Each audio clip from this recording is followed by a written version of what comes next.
நாடாளுமன்ற தனி தொகுதி பாஜக வேட்பாளர் பொன் வி பாலகணபதி ஆரம்பாக்கம் பஜார் பகுதியில் பிரச்சாரத்தில் ஈடுபட்டு சென்ற நிலையில் பிரச்சாரத்திற்கு வரவழைக்கப்பட்ட பெண்களுக்கு பாஜக நிர்வாகி ஒருவர் பண பட்டுவாடா செய்யும் வீடியோ வைரல். திருவள்ளூர் நாடாளுமன்ற தனி தொகுதி பாஜக வேட்பாளர் பொன் வி பாலகணபதி பொன்னேரி மற்றும் அதன் சுற்றுவட்டார பகுதிகளில் காலை முதல் தீவிர வாக்கு சேகரிப்பு பிரச்சாரத்தில் ஈடுபட்டு வருகின்றார். தாமரை சின்னத்திற்கு வாக்களிக்குமாறு வாக்கு சேகரித்து வருகின்றார்.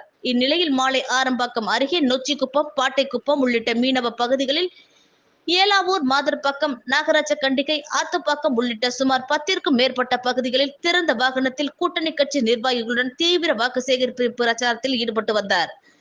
இதை அடுத்து ஆரம்பாக்கம் பஜார் பகுதியில் தீவிர வாக்கு சேகரிப்பு பிரச்சாரத்தில் ஈடுபட்டு வந்த நிலையில் பிரச்சாரம் முடிந்து சென்ற போது பிரச்சாரத்திற்கு வந்த பெண்களுக்கு பாஜக நிர்வாகி ஒருவர் தோளில் பாஜக துண்டு அணிந்து பெண்களை வரிசையில் நிற்க வைத்து 500 ரூபாய் தாள்களை கொடுத்து 5 நபர்களுக்கு ஒரு 500 ரூபாய் என பிரித்து கொள்ளுமாறு வழங்கிய சம்பவம் பரபரப்பை ஏற்படுத்தி உள்ளது. மேலும் பிரச்சாரத்திற்கு வந்த பெண்களுக்கு பணப்பட்டுவாடா செய்த சம்பவம் மற்ற கட்சியினருடைய பரபரப்பையும் அதிர்ச்சியையும் ஏற்படுத்தி உள்ளது.